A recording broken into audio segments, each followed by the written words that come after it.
24 ans d'existence pour la Constitution béninoise. La date de commémoration du 11 décembre sera marquée par des mouvements de l'opposition au Bénin, entre autres.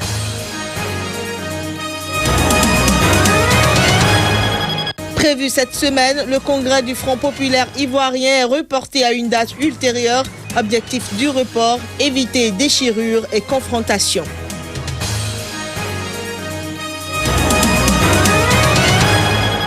Icône du combat pour l'éducation des filles, l'adolescente pakistanaise Malala reçoit ce mercredi le prix Nobel de la paix.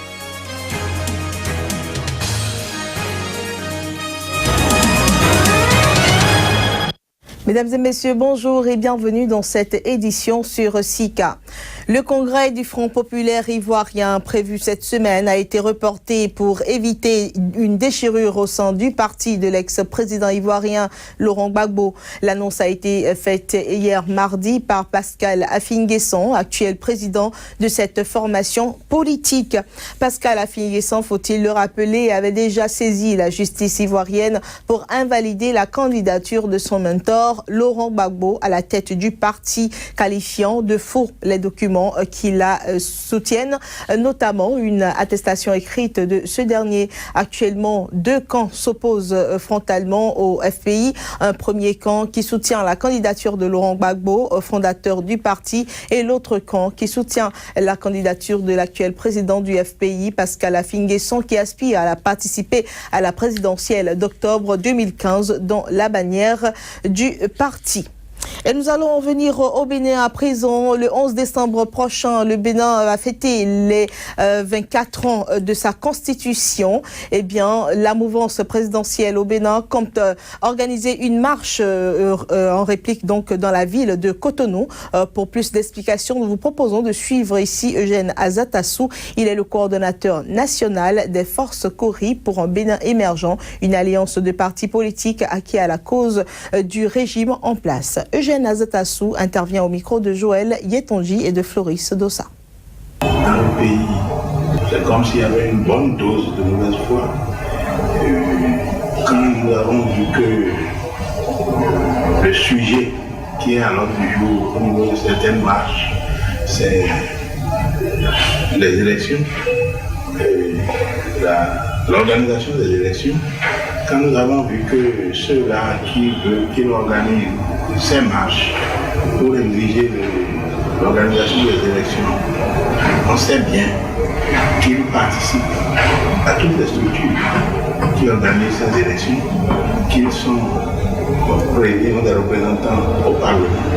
Ils savent très bien que les élections communales et municipales ont été reportées pas du tout par la faute du gouvernement.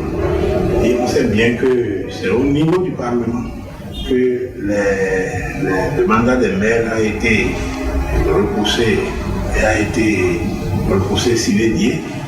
Par conséquent, le verre est dans le fruit et tout le monde devrait savoir que cela ne dépendait pas du gouvernement. Par conséquent, s'il devait y avoir une marche, pour exiger des élections, ça devait être une marche en direction d'autres structures que le gouvernement. Alors notre jeunesse s'est mise en tête qu'il fallait aussi marcher, ayant jugé ça bon, comme réflexe, comme réaction. Nous avons jugé d'accompagner cette jeunesse. Et donc le 11 décembre prochain, la constitution béninoise aura 24 ans, une constitution adoptée suite à de longues luttes. Pour marquer d'une pierre blanche l'événement, les forces politiques de l'opposition ont entrepris de descendre dans la rue pour fustiger la gestion au sommet de l'État, exiger le respect des acquis démocratiques et la tenue des élections.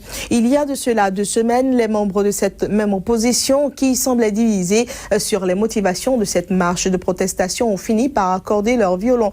À travers une conférence de presse conjointe donnée mardi, ils ont donc confirmé leur intention d'unir leurs forces en organisant 2 marches de protestation. Une première ce mercredi à Porto Novo dans la capitale politique du Bénin et une deuxième le 11 décembre à Cotonou, la capitale économique. Plus de précisions sur l'initiative avec Maître Joseph Djogbenou. Il est avocat de profession, président d'honneur du parti politique Alternative Citoyenne et porte-parole circonstancielle de l'opposition. En organisant sa concertation unilatérale, le gouvernement et son chef auront vainement recherché à diviser les forces politiques et à refroidir les ardeurs citoyennes autour de l'organisation les 10 et 11 décembre 2014 des marches citoyennes en vue de l'exigence de la tenue des élections locales, municipales et communales, législatives et présidentielles sans délai et avec une liste adaptée et de qualité. Les malentendus ressentis au sein de l'opposition ont, comme par le passé, été surmontés et c'est renforcé de l'adhésion populaire que l'ensemble de la classe politique progressiste a décidé de conduire ensemble les actions courageuses en vue de la résolution de la question électorale dans le cadre de la préservation et de la poursuite de notre expérience démocratique. Les manifestations des 10 et 11 décembre 2014 participent de la ferme volonté de notre peuple à réaffirmer son attachement à sa propre histoire de lutte dont les 11 décembre 1989 et 90 ont constitué des étapes capitales. Les marches des 10 et 11 décembre 2014 à Porto Novo et à Cotonou s'inscrivent dans la fidélité à cette histoire avec l'exigence de l'application sans faille des dispositions de notre Constitution et des lois qui en découlent. Cap à présent sur le Zimbabwe, le président Robert Mugabe a limogé mardi sa vice-présidente avec qui il est en conflit ouvert, ainsi que 8 autres de ses ministres proches de cette dernière. Joyce Mujuru, longtemps considérée comme probable héritière du président Mugabe, était soumise depuis plusieurs semaines à un feu nourri d'une aide de la ZANU-PF, le parti au pouvoir. Reportage.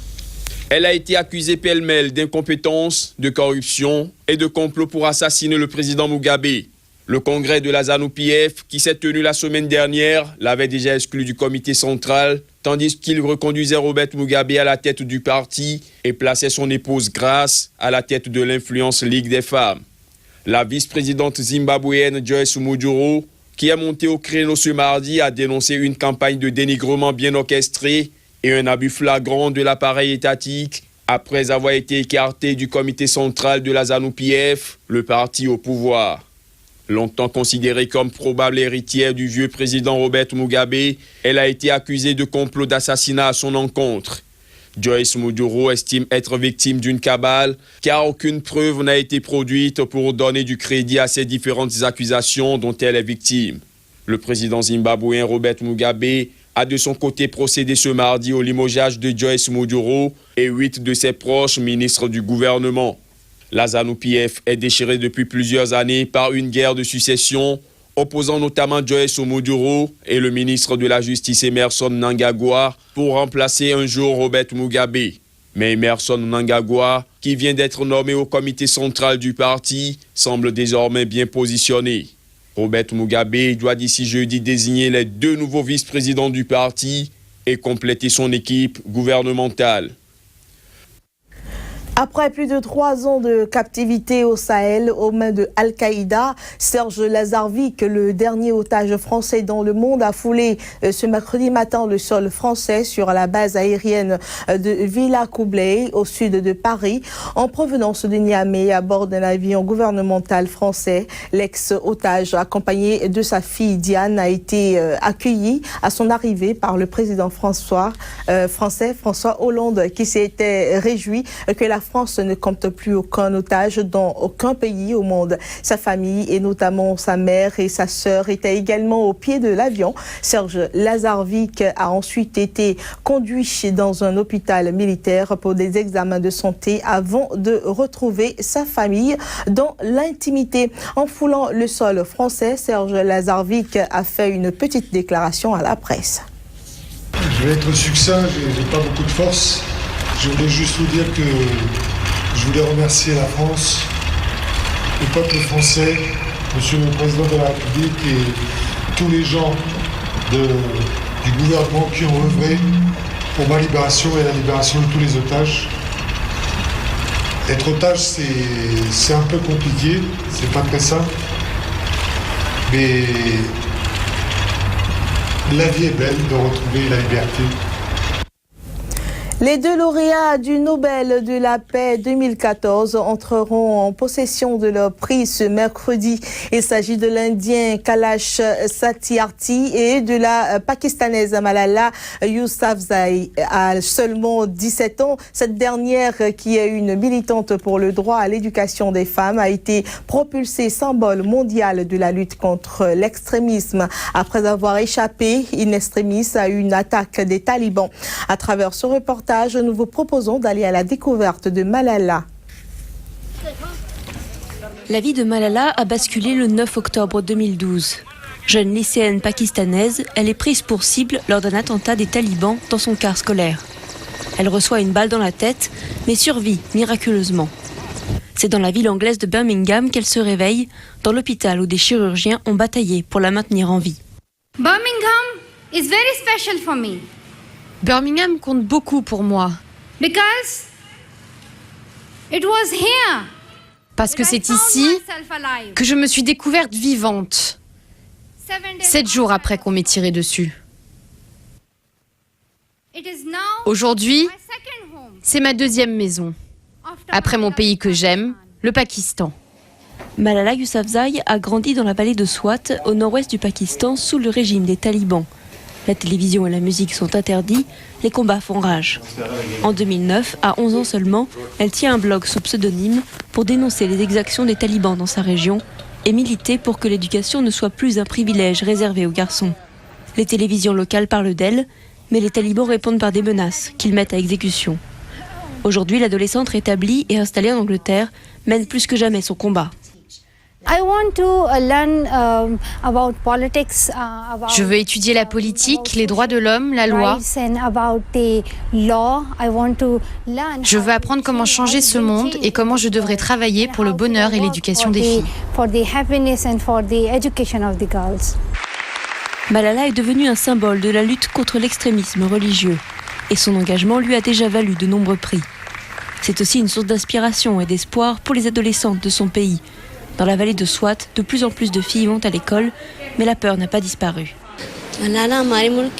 Malala est une fille de notre vallée, courageuse et intelligente. Elle a brandi la flamme de la connaissance dans notre pays. Et je n'ai pas de mots pour décrire les difficultés auxquelles elle a fait face. Mais sa renommée n'est pas sans danger. Au Pakistan, beaucoup condamnent son attitude et pour certains religieux, l'attaque sur la fillette est même un complot des Occidentaux. L'Amérique veut répandre la civilisation de la nudité dans le monde, c'est-à-dire la vulgarité et le sexe. Et pour atteindre cet objectif, les Américains ont besoin de mettre en place des incidents comme cette attaque sur Malala. Comme ça, elle devient célèbre et elle donne des idées aux autres filles et encourage l'indécence ici. De son côté, la jeune fille a publié son autobiographie et elle espère un jour rentrer dans son pays pour y continuer sa lutte. Ce sera tout pour cette édition que nous vous remercions d'avoir suivi, mesdames et messieurs. Très bonne suite des programmes sur CICA.